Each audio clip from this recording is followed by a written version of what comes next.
আজ আমি কলিজা, হ্যাপসা, গুর্দা, কিডনি সবগুলো একসাথে প্রসেস করা থেকে শুরু করে কিভাবে রান্না করলে কোনো এক্সট্রা গন্ধ থাকবে না, আর সব কিছু একসাথে রান্না করলে কতটা সুস্বাদু হবে, আর কালারটাও দারুণ থাকবে, কোনো রকম কালো হবে না।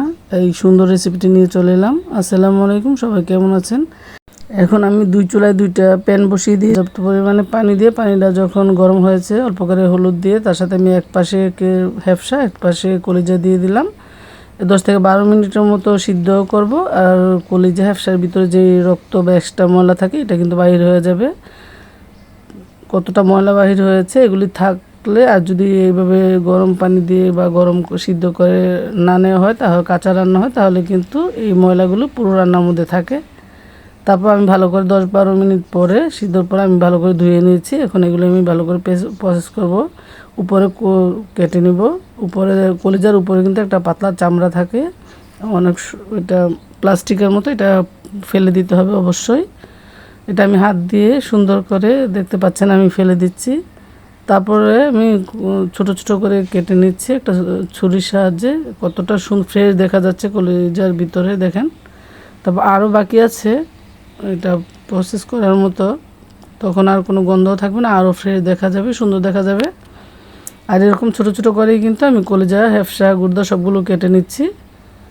আর ছোট বড় সেটা আপনাদের পছন্দ মতো করতে পারেন। আমি এভাবেই করি সবসময়, ছোটো করে কেটে নিলে ভালো লাগে। সবগুলো কলিজা কিন্তু কাটা হয়ে গেছে, দেখেন কতটা সুন্দর হয়েছে। আরও কিন্তু বাকি আছে এটা সুন্দর হওয়ার মতো। তারপরে এখন আমি হ্যাপসাগুলো এরকম করে কেটে নিচ্ছি, সবগুলো ভালোভাবে কেটে। এখন আমি অনেক পানির মধ্যে আমি ভিনেগার দিয়ে দিব। ভিনেগার দিয়ে তারপর এগুলো সব সুন্দর করে ধুয়ে নিব, তখন কালারটাও অনেক সুন্দর হবে, আর কলিজাগুলো হ্যাপসার কোনো রকম গন্ধ থাকবে না। তারপর আমি এখানে চুলায় একটি প্যান বসিয়ে দিলাম রান্নার জন্য, আর 2 কাপ পেঁয়াজ কুচি দিলাম, কিছু আস্ত গরম মশলা দিলাম, তেজপাতা, দারচিনি, এলাচ, লং দিয়ে এখন আমি কিছুক্ষণ ভেজে নিব। তারপরে এর সাথে অ্যাড করে দিব কিছু কাঁচামরিচ ফালি। কাঁচামরিচ ফালি অ্যাড করে আবার একটু ভালো করে হালকাভাবে নেড়ে চেড়ে নিব। এখন অ্যাড করে দিব বাটা মশলা। আমি এখানে প্রায় 2.5 টেবিল চামচ রসুন বাটা, 2.5 টেবিল চামচ আদা বাটা দিয়েছি, কারণ আদা রসুন বাটাটা একটু লাগবে। খুব একটা বেশি হলে ভালো লাগবে না, কিন্তু পরিমাণ মতো না হলে আবার একটু কলিজার খেতে, কলিজা হ্যাপসা রান্নাটা খেতে ভালো লাগে, যেন মাখা মাখা হয়, এরকমভাবে মশলাটা দিতে হবে। তারপর দিয়ে একটু নেড়ে চেড়ে আদা রসুনের কাঁচা গন্ধটা যাওয়ার পর অ্যাড করে দিলাম গুঁড়া মশলা, হলুদের গুঁড়া, মরিচের গুঁড়া, ধনিয়ার গুঁড়া, জিরার গুঁড়া, স্বাদ মতো লবণ দিয়ে আবার একটু হালকাভাবে নেড়ে চেড়ে আমি অল্প পরিমাণ পানি দিয়ে দিলাম। পানি দিয়ে 5-6 মিনিটের জন্য ঢেকে দিয়েছি, ভালোভাবে মশলাটা কষানোর জন্য।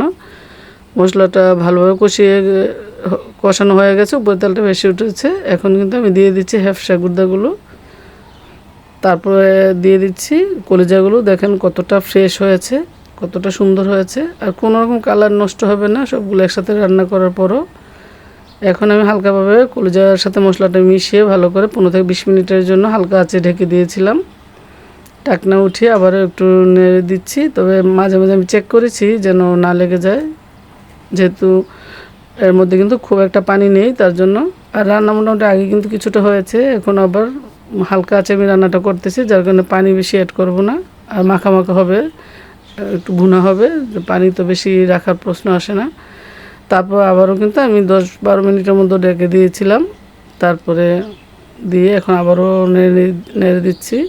এখন আমি অ্যাড করে দিব ভাজা জিরার গুঁড়া দিয়ে, তারপর আবারও 5 থেকে 6 মিনিটের মতো হালকা আছে আমি রান্নাটা করে নিব। রান্নাটা প্রায় কমপ্লিট হয়ে গেছে, এখন হালকা আছে আমি ঢেকে রাখবো, তারপরে আমি সার্ভ করব। তো কলিজা হ্যাপসা গুর্দা ভুনাটা আমার কেমন হয়েছে অবশ্যই কমেন্ট করে জানাবেন। সবাই অনেক অনেক ভালো থাকবেন। আজকের জন্য বিদায় নিচ্ছি। আল্লাহ হাফেজ।